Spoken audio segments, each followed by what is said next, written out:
Hi, I'm Alex Newman, a foreign correspondent with the New American Magazine, and today I want to talk to you about the Panama Papers. So you've probably heard about the Panama Papers from your local newspaper or from the television.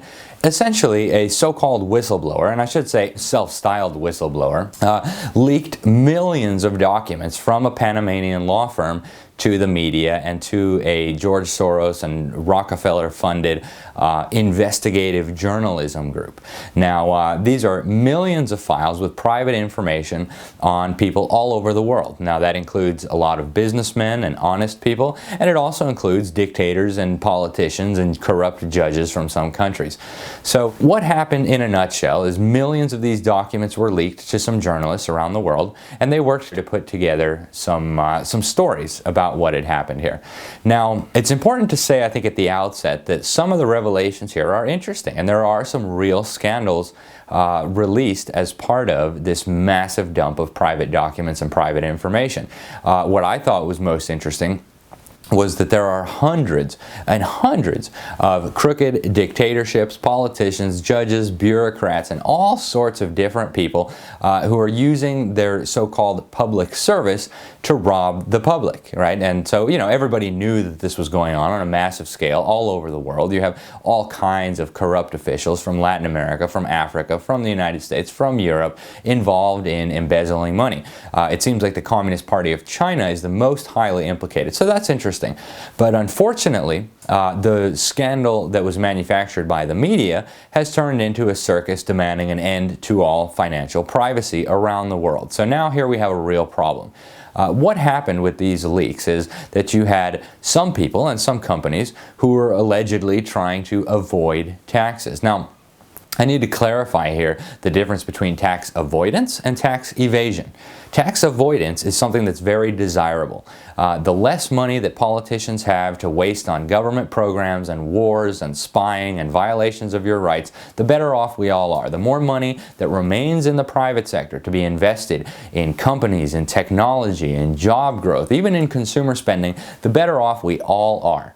And this can be shown empirically, right? Look at the countries where you have the most amount of money in government sector. Well, think of North Korea, think of Cuba, think of Zimbabwe, think of all the third world communist dictatorships where the public sector dominates everything. Then think of the freest countries in the world, the richest countries in the world. Maybe you're thinking of Switzerland or New Zealand or Australia or Canada or the United States of a decade or two ago. Well, these are the countries in which the wealth stays in private hands.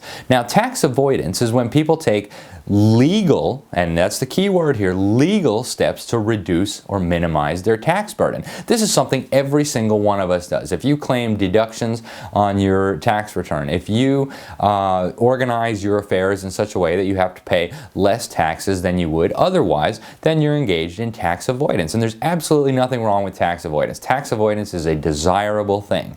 Now, tax evasion, on the other hand, that's a crime, and that is not a desirable thing. That is when people illegally try to avoid taxes, and that's another matter entirely. So it's clear that there's a distinction between the two, but unfortunately in the reporting on these Panama Papers, the distinction has been absolutely blurred, if not eliminated entirely. Now, Obama at least had the honesty to admit in his ramblings about these Panama Papers that the problem, quote unquote, is that most of this is legal. Most of what's going on here is legal.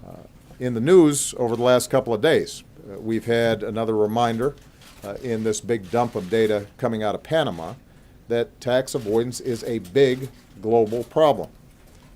It's not unique to other countries because, frankly, there are folks here in America who are taking advantage of the same stuff. A lot of it's legal, but that's exactly the problem. So, how it can be a problem that people are using the law to avoid handing over more money than they're required to by the law was not explained, actually. But the sentiment was very prevalent in the reports from the far left media, think the UK Guardian, things like that, and in the screaming from politicians. But what they don't tell you is that tax avoidance, again, is legal and desirable, and tax evasion is what people should actually be concerned with. Now, nobody has been prosecuted for tax evasion as a result of these Panama Papers. And it turns out the whistleblower who leaked it, they actually released a statement to this Rockefeller and Soros-funded journalism organization that published some of these papers and some of the reports. And he sounds very much, or she sounds very much like a social justice warrior. They're railing on about inequality in the world and wealth inequality, and governments need to do something about wealth inequality, and they call it secrecy. Really what they mean is privacy. Now, in the United States, we have, of course, inequality in wealth as a matter of course. Some people want to work harder than others. Some people want to work less than others. Part of being free is having inequality. Some people will choose to do some things for a living. Others will choose to do others. So you can't be free and equal, and you can't be equal and free. It's just how the world works. So when they talk about reducing wealth inequality, and the person who leaked these documents was obsessed with this, just like the United Nations in their Agenda 2030 document calls for reducing inequality within and among nations, right? Global wealth redistribution. Well, that is the talking points being used by this leaker. So we know what their agenda is. The other agenda is, of course, a global assault on privacy. Now, the Obama administration has helped take the lead here. The New American Magazine has done some really in-depth reporting on things like FATCA, the Foreign Accounts Tax Compliance Act, which was a bill passed by Democrats as part of a job bill that basically turns every bank in the world into an agent of the IRS and requires every bank in the world to gather all the information they have on Americans and send it over to the IRS. Now, of course, this is a massive violation of the Fourth Amendment and the right to privacy that, in the United States at least, is protected by the Fourth Amendment. The Fourth Amendment says that the right of everybody to be secure in their papers, houses, persons, and effects shall not be violated unless there's a warrant issued based upon probable cause, right? Well, what the Obama administration is doing, what the Panama Papers trumpeteers are trying to do here, is eliminate that protection for privacy. They think that we should have no privacy in our financial lives. The government should know absolutely every detail of everything that we do in our financial lives, and not just our own governments, every government in the world.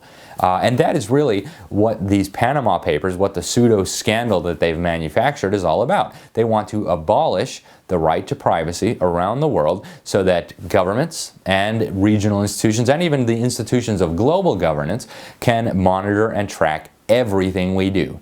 Think about the implications of that for a moment. Even putting aside the constitutional questions, we have a right to privacy. The implications of this are absolutely stunning, and any person with I think common sense ought to be able to see that this is an extremely dangerous agenda. So don't believe the hype about the Panama Papers. There's nothing wrong with tax avoidance. Tax avoidance is a good thing. We don't want companies to have all their profits taxed away so that government bureaucrats can squander it on wars and on drones and on NSA spying. That's the last thing we want. We want that wealth to be able to stay in the hands of private individuals so it can be reinvested into research and development and factories and profits for the owners of those companies so that they can go out and spend money and keep the economy going. The last thing we need is infinite amounts of money in the hands of these same bureaucrats, judges, politicians who have been exposed as massively corrupt as a result of these Panama Papers. So don't believe the fake scandal. Do some research on your own, and keep in mind that what's going on here is a war on freedom and a war on privacy in particular. We as Americans must resist.